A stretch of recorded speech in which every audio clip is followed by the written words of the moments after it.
having a life scholarship and being able to afford to go to college made me feel inspired to go. When I got a life scholarship, it was such a relief. I knew that I wanted to have an impact. Having a life scholarship through the SC Education Lottery was huge.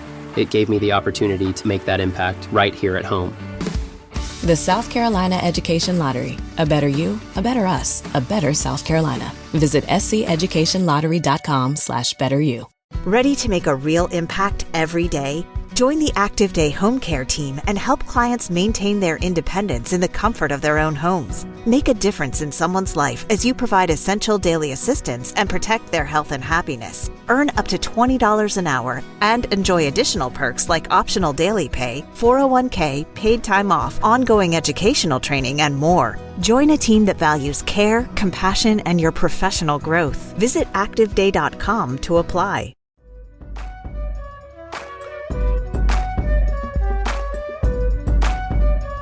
Wednesday, June 25th, 2025. You are listening to the Daily Dose Sports Podcast, and I am your host, Clint Daly, coming to you from the Mile High City here in Denver, Colorado, and we are back for another week of talking sports with a dose of common sense. Hey, happy Wednesday to you. Hope your week is off to a strong start. Hope that you, your family, your friends are all staying strong and healthy, and don't look now, but you are halfway to another weekend, and that is always a good thing. At this time of year, now it's getting warm out. You can actually get outside, enjoy the weather a little bit. I know the sports landscape starting to slow down a little bit. We're in for a long, hot summer, but at least you can get out and hopefully enjoy that warmer weather. Hey, before we jump in today, just want to remind you, make sure you do stop by dailydosesports.com. We have new articles going up every week. We have links to the podcast. We have links to the video. And yes, we have links to Daily Dose gear. Maybe you need a t-shirt, a sweatshirt, a hoodie, maybe, I don't know, a coffee mug, a baseball cap, whatever you might need. Make sure you stop by dailydosesports.com and find exactly what you want over there. Hey, today on the show, I actually have a little business to attend to, but never fear, because I have hooked you up with a few Daily Dose top fives from the days of yore. Yes, we are going to be heavily NBA flavored today. We are going to go clear back to the year 2015 to count down the top 5 worst NBA teams to ever qualify for the postseason. We will also go back to 2018, where we counted down the top 5 biggest first-round NBA playoff upsets. And then we will finish up in the year 2019, which, when I say that, sounds like it would be like, I don't know, a year or two ago. Yeah, that was like 6 years ago. We count down the top 5 NBA players that changed the game and the top 5 NBA buzzer beaters that actually weren't buzzer beaters. You'll see what I mean in just a few minutes. So sit back, relax, and enjoy a throwback episode of the Daily Dose. Hey, as we do every single week, we have to get to our Daily Dose Top 5. We do this every single week. And this week, I was thinking a little bit about the Brooklyn Nets. And how sometimes the way things fall and the way we have divisional and conferences set up, this year we had the Nets get in at 38 and 44. We had the Celtics get in at 40 and 42. The NBA needs to reseed their playoff structure. And when I say reseed, I'm not talking about LeBron's hair. They need to get the best 16 teams into the playoffs. That's what this is all about, isn't it? But this week, Daily Dose Top 5, I wanted to count down the worst teams to ever make the NBA playoffs. There's been some bad ones out there. There's been some really bad teams out there to make the playoffs. Not just, kind of scrape their way through. They actually got in. That's why, again, I think they need to reseed this thing. We want the 16 best teams. I would much rather see a team like Oklahoma City or Phoenix than I would, seeing like the Celtics or the Nets. Makes no sense to me. They need to change this up. Adam Silver has talked about it, but let's be honest, he's kind of disappeared since he made his ruling on Donald Sterling. We haven't heard much from him since. Let's take a look at the Daily Dose Top 5 worst teams to ever make the playoffs. Now, one caveat on this. I didn't go anything prior to like 1970, when it was way older. Number of games was a little bit different. I didn't go back to the Civil War era when we were talking about those teams. And the other thing is I didn't look at any strikes shortened years, because yes, there were years that you had a team, well, they only won 20 games. Well, yeah, but they only played 30 games. So that doesn't really count. Let's look at the 5 worst teams to make the playoffs. The 1996-97 Los Angeles Clippers somehow went 36-46 and made their way into the playoffs. You might remember some of these players. Loy Vaught, Rodney Rogers, Bo Outlaw. They were the number 8 seed that year, and they got swept by the Utah Jazz. Number 4 on our list, the 1994-95 Boston Celtics went 35-47 with D. Brown as their leading scorer. And you might remember, and this is one of those weird things. You remember when you had like Joe Namath wearing a Rams jersey? You know, those things that they just didn't quite add up. Patrick Ewing wearing an Orlando Magic jersey. This was one of those things. Dominique Wilkins wearing the green and white of the Boston Celtics and the number 12. Somehow the Celtics scraped their way into the playoffs as an 8 seed, and they lost 3-1 to the Orlando Magic.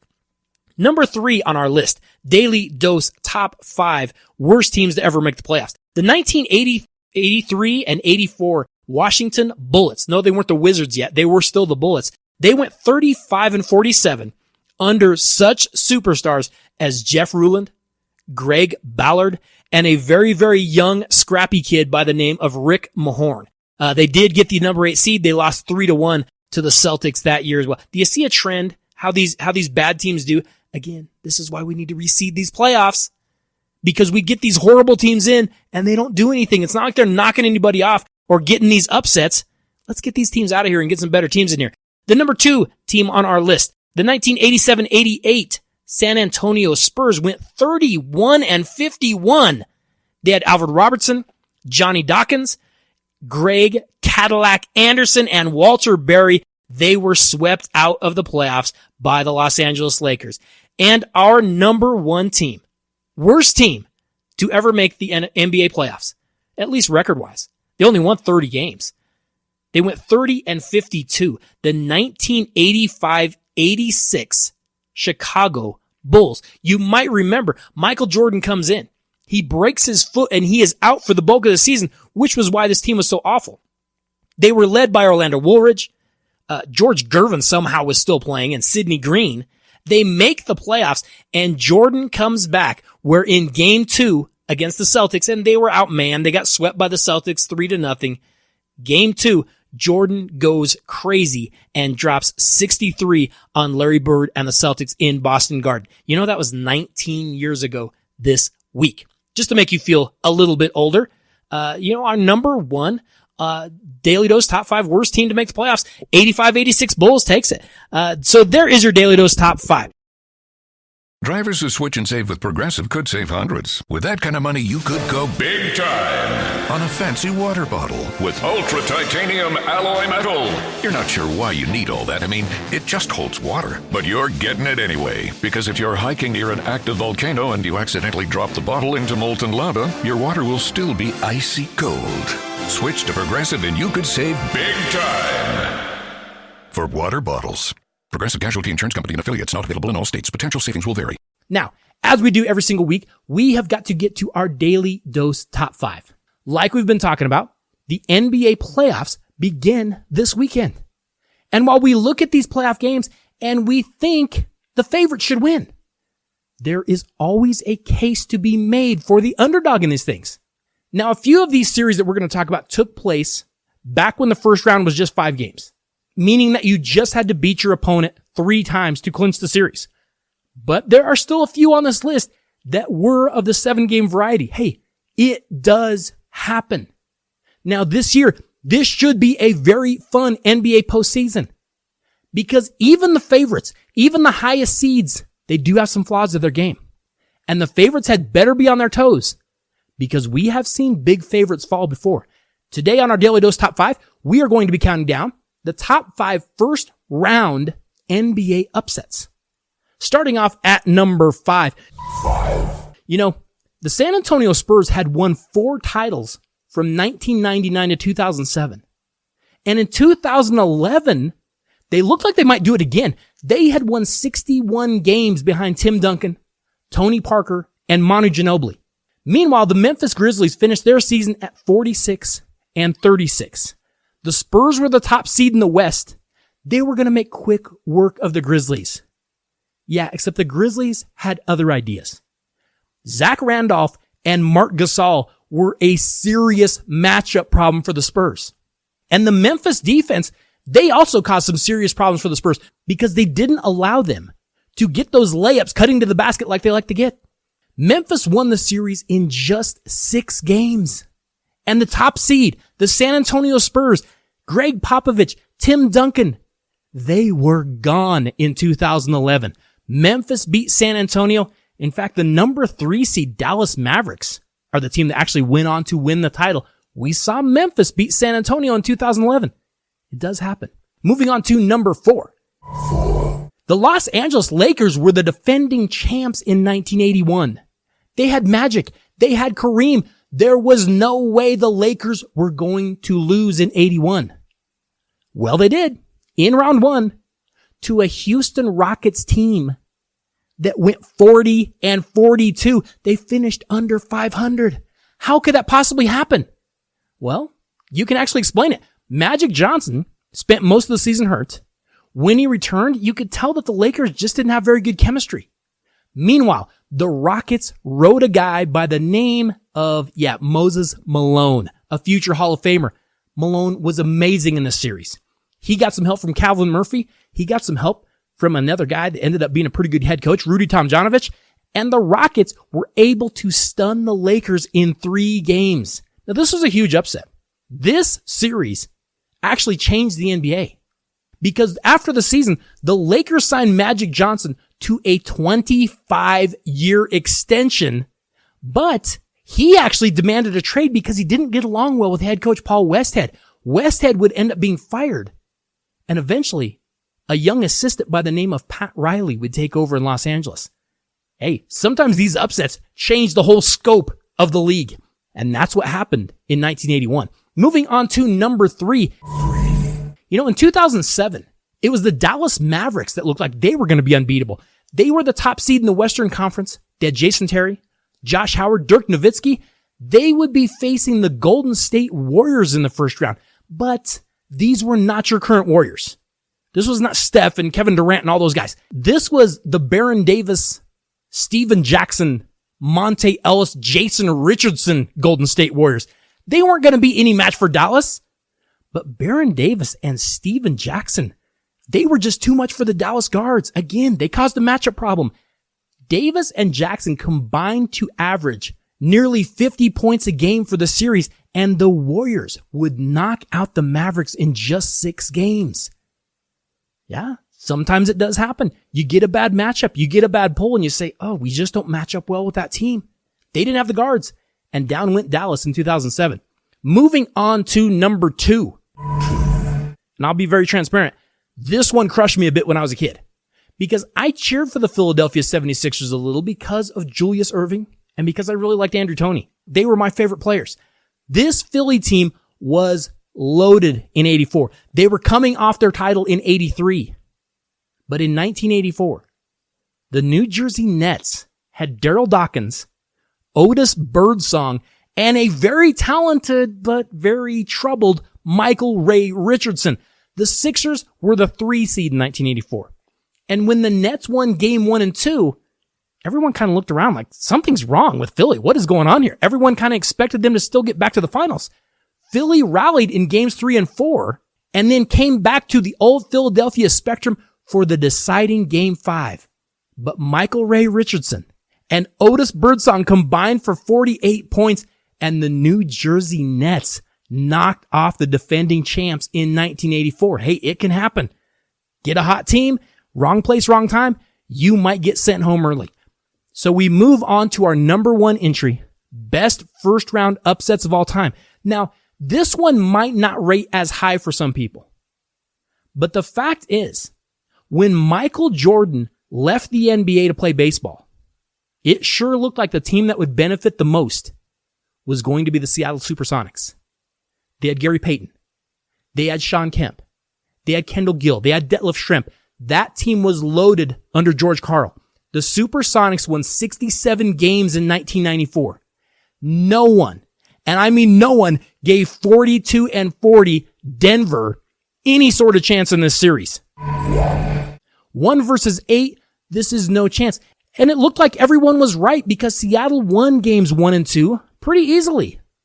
Denver rallied in game 3, but that would probably be their last gasp.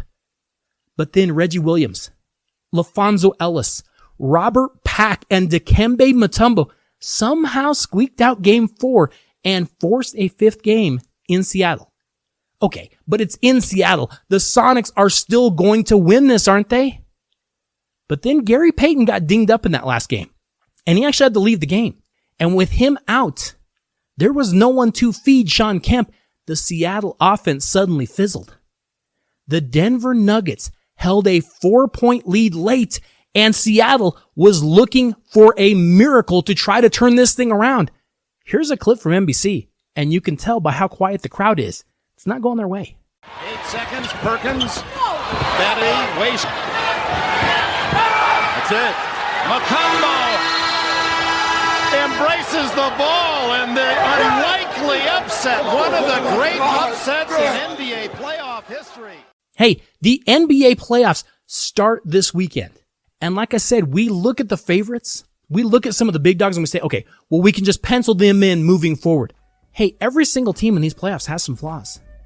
If you match up wrong with a team that can expose those flaws, with a team that can accentuate what they do well, you might get yourself in some trouble. And it doesn't matter if you're a 1 seed all the way through to 8. You could get sent home early. Every single game matters from here on out. It's going to be a very, very fun NBA playoffs. Drivers who switch and save with Progressive could save hundreds. With that kind of money, you could go big time on a fancy water bottle with ultra titanium alloy metal. You're not sure why you need all that. I mean, it just holds water. But you're getting it anyway, because if you're hiking near an active volcano and you accidentally drop the bottle into molten lava, your water will still be icy cold. Switch to Progressive and you could save big time. For water bottles. Progressive Casualty Insurance Company and affiliates, not available in all states. Potential savings will vary. Now, as we do every Friday, we need to get to our Daily Dose Top 5.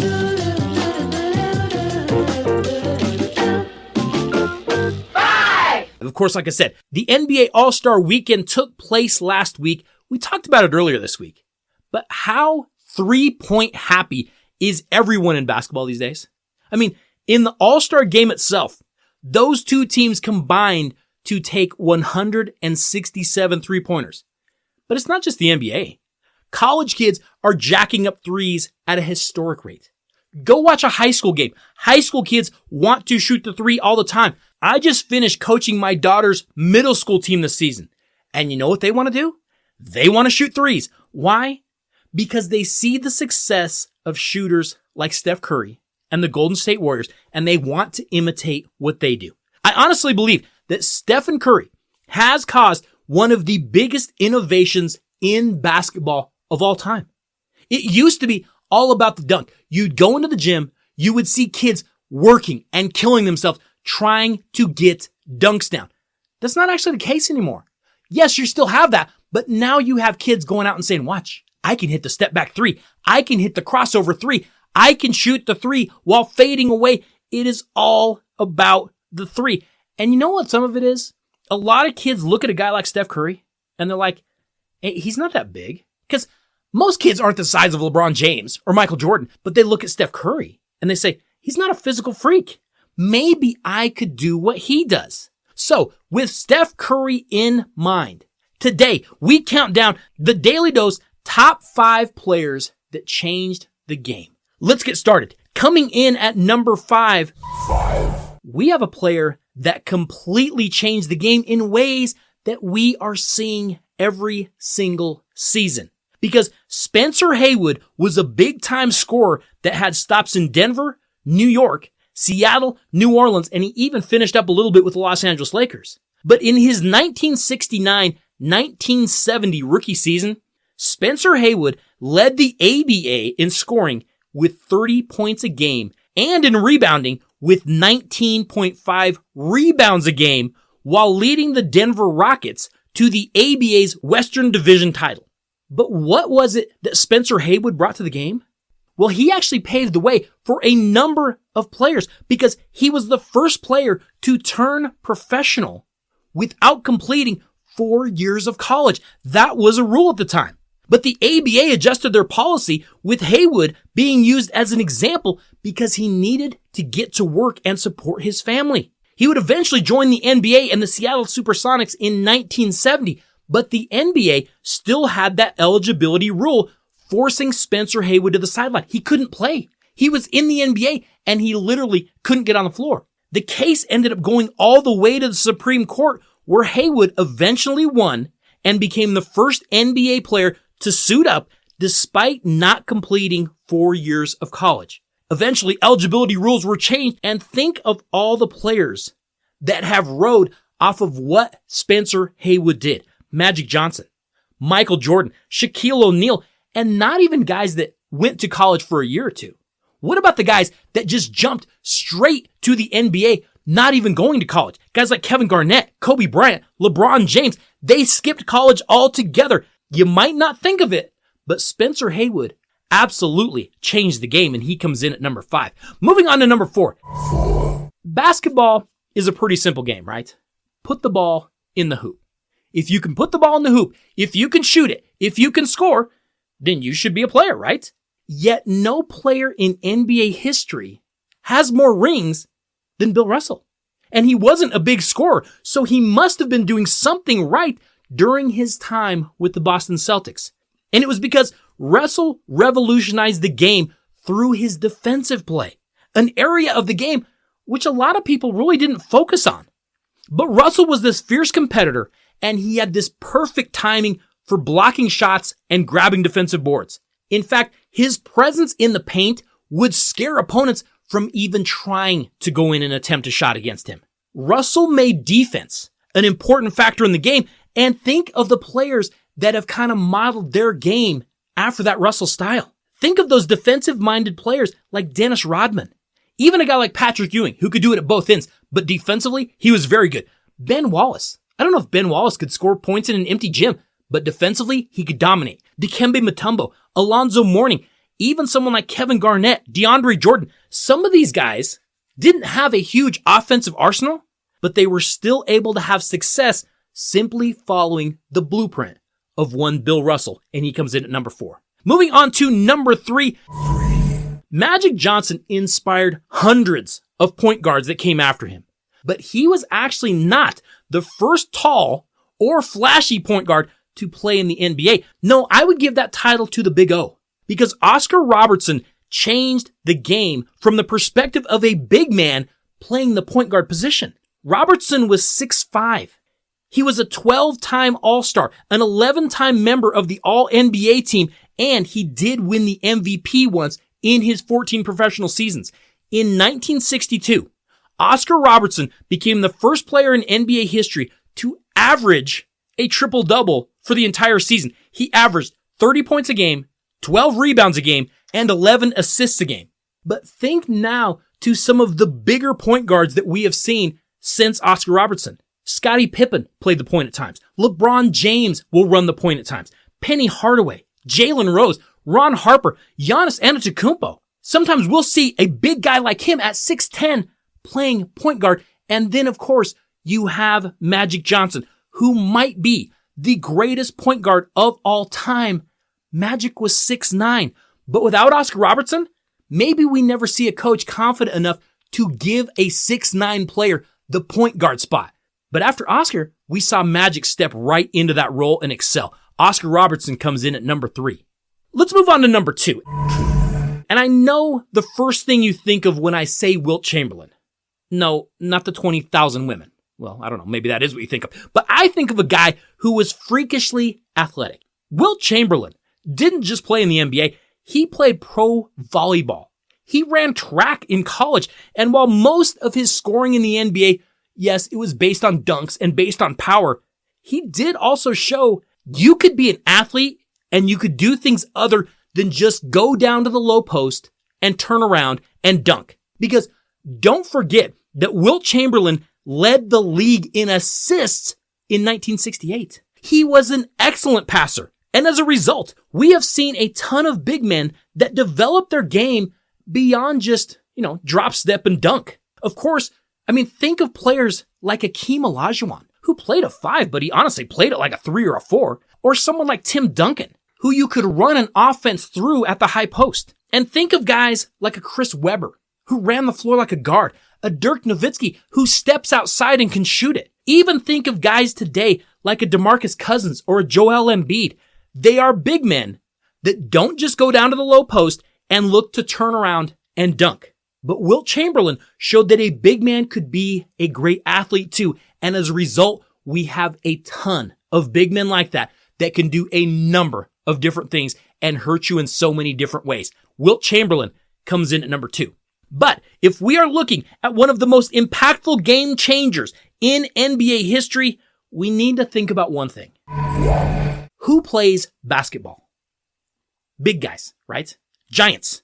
They run the league. Oh, sure. You might see a guy back in the 50s like a Bob Cousy just dribbling all over the place. I love those radio calls, by the way. And the Coos is a whiz with a basketball, see? He's got it on the string like a yo-yo. And you see the video, and he's dribbling like with one hand. He's looking down directly at the ball the entire time. But I'm not talking about a small player just being a ball handler. I'm talking about a smaller player being a scorer. Because in the 1972-73 season, Nate Tiny Archibald led the NBA in both scoring and assists, becoming the only player to win the titles in both categories in the same season. Tiny Archibald averaged 34 points a game and nearly 12 assists a game for the Cincinnati Royals. His ability to drive inside, to finish over much bigger players, it was something that we have now seen a number of players take from. We see so many players now that aren't big guys, they're not giant guys, but they are not afraid to go inside and still score. Think of guards like Isaiah Lord Thomas, who could just go off any night. Kevin Johnson, who is not afraid to attack the paint. What about someone like Allen Iverson, who just drove inside without any fear whatsoever? Steve Nash, who was so good at that little teardrop floater. Stephon Marbury was way more of a scorer than a passer for being a small guy. Tony Parker, Kyrie Irving, they are all taking a page from Nate Archibald because it didn't matter that he wasn't a big guy. He knew if he was smart enough and he was careful enough and he perfected those shots, he could still go inside against the trees and find ways to score. And again, we bring it back to what do kids watch and what do they try to imitate? Kids see players like a Nate Archibald and say, I want to play like that guy. And I might not be 7 feet tall, but I can do what he does. If I work at it, I can become the kind of player he is. And we're seeing it right now with Steph Curry and the three-point shot. Drivers who switch and save with Progressive could save hundreds. With that kind of money, you could go big time on a fancy water bottle with ultra titanium alloy metal. You're not sure why you need all that. I mean, it just holds water. But you're getting it anyway. Because if you're hiking near an active volcano and you accidentally drop the bottle into molten lava, your water will still be icy cold. Switch to Progressive and you could save big time for water bottles. Progressive Casualty Insurance Company and affiliates, not available in all states. Potential savings will vary. Okay, as we do every single week, we have got to get to our Daily Dose Top 5.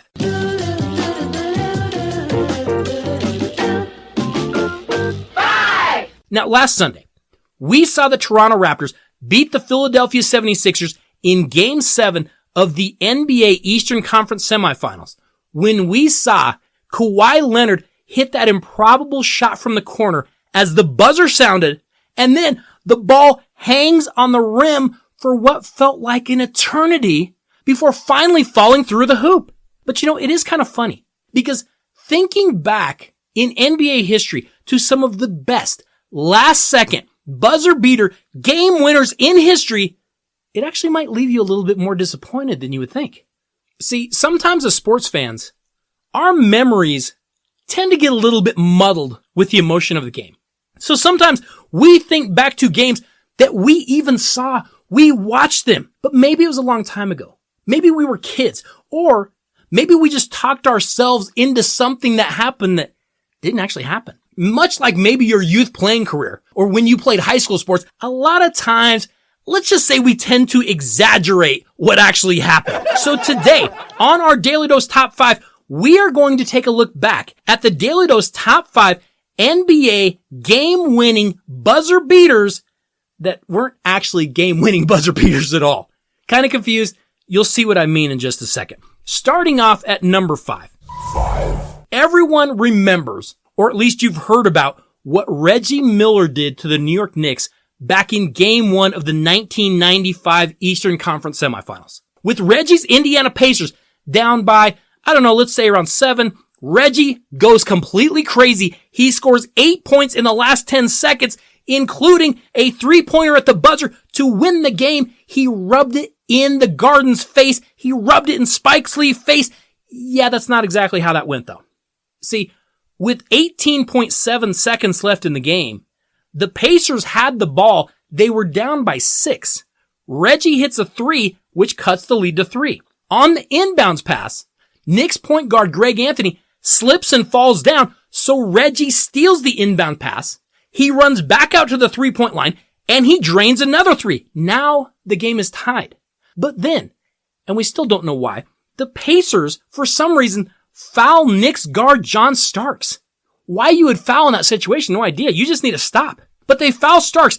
But John Starks goes to the free throw line, and for some reason, he misses both shots. Not just one, he misses them both. The Knicks have a couple of taps to score it. They can't hit any of them. And then Miller grabs the rebound and gets fouled himself. Really poor play down the stretch in this game. 2 fouls that had no business taking place. There's no reason you want to foul in that situation. Reggie Miller walks to the line, drains both free throws to now give the Pacers a 2-point lead.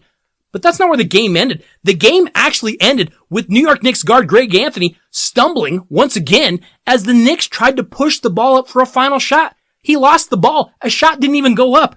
That's not exactly what we remember, though, is it? Like, I swear.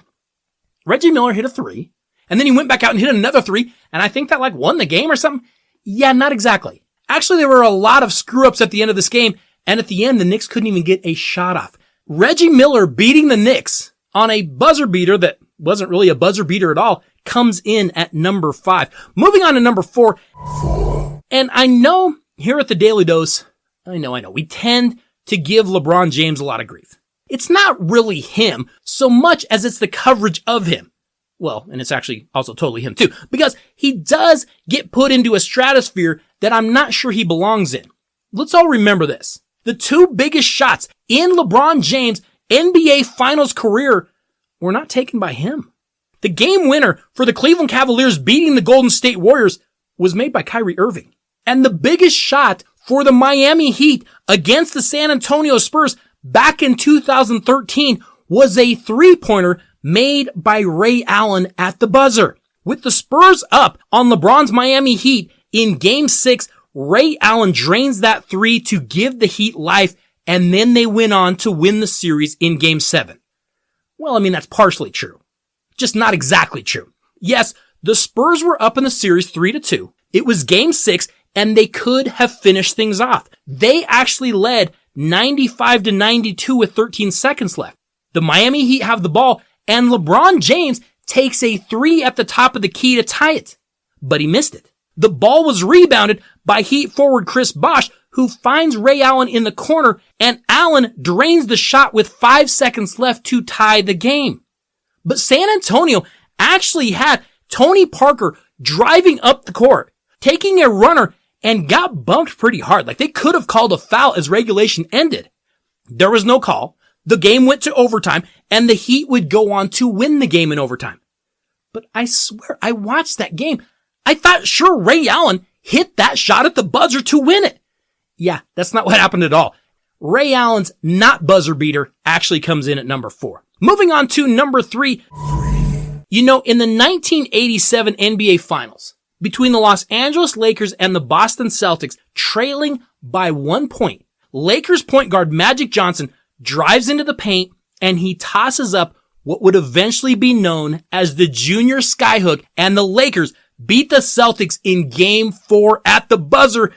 Except for that's not exactly how that went. See, in Game 4 of those 87 finals between the Lakers and the Celtics, the Lakers were up in the series 2-1. But the Celtics had led by as many as 16, but with 12 seconds left, they were up by just 2, 106-104. The Lakers came down and passed the ball inside to Kareem Abdul-Jabbar. He got fouled, went to the free throw line, but he missed the second free throw. Then the Lakers got the ball back and they took a timeout. They set up a play for Magic to actually look inside to Kareem, who was posting up on the ball side. But instead, Magic decided he would drive the ball to the middle of the key himself. He shot that little Kareem-like skyhook over the top of Kevin McHale and Robert Parrish.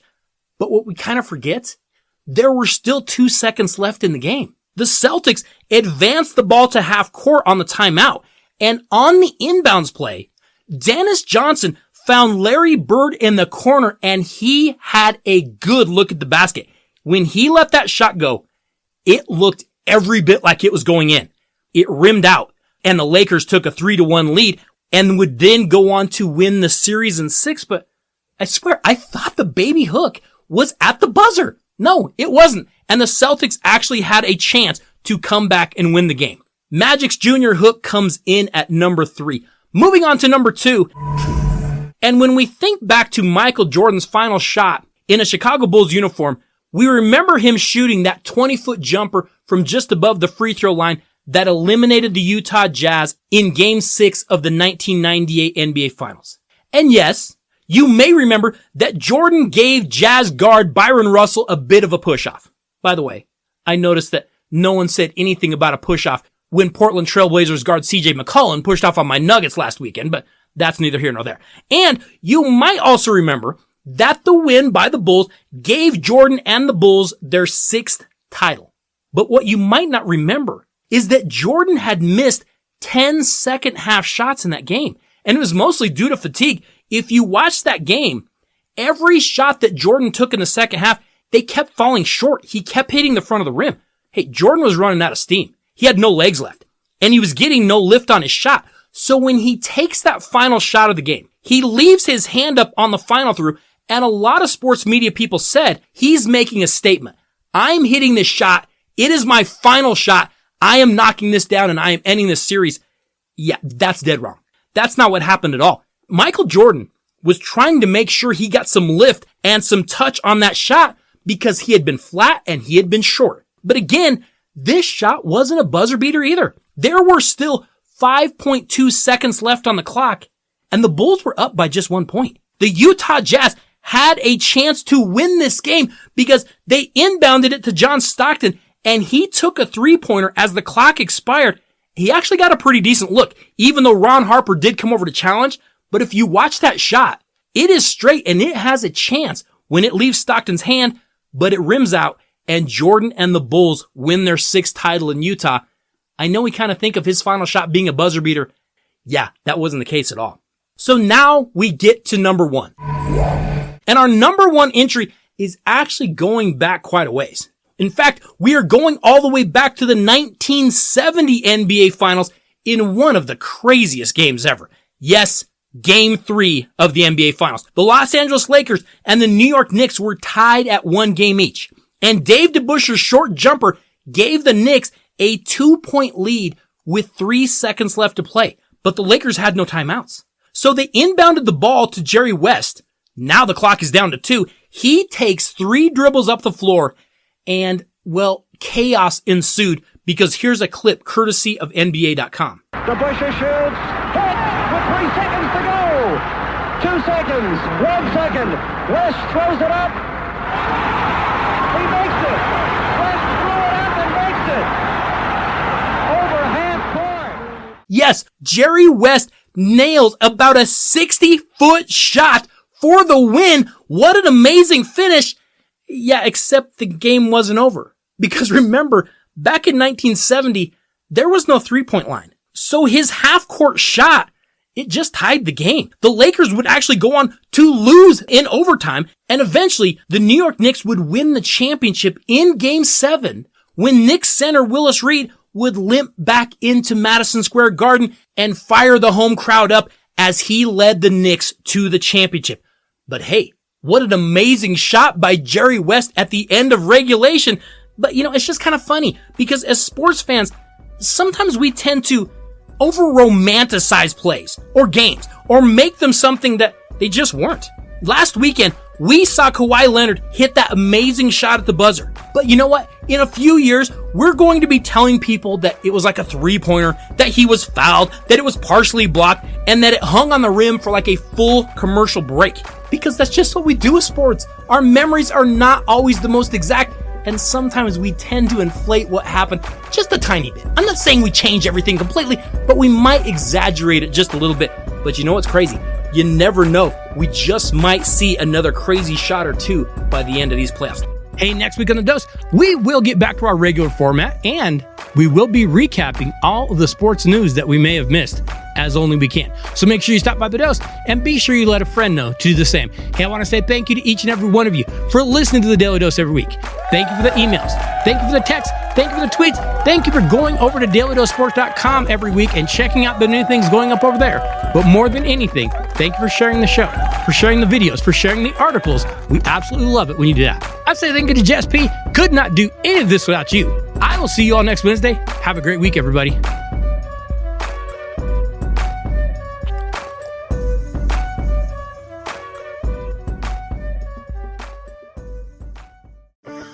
Having a life scholarship and being able to afford to go to college made me feel inspired to go. When I got a life scholarship, it was such a relief. I knew that I wanted to have an impact. Having a life scholarship through the SC Education Lottery was huge. It gave me the opportunity to make that impact right here at home. The South Carolina Education Lottery. A better you, a better us, a better South Carolina. Visit sceducationlottery.com/betteryou. Hello, it is Ryan, and we could all use an extra bright spot in our day, couldn't we? Just to make up for things like sitting in traffic, doing the dishes, counting your steps, you know, all the mundane stuff. That is why I'm such a big fan of Chumba Casino. Chumba Casino has all your favorite social casino-style games that you can play for free anytime, anywhere with daily bonuses. So sign up now at ChumbaCasino.com. That's ChumbaCasino.com. No purchase necessary. VGW Group. Void where prohibited by law. 21 plus. Terms and conditions apply.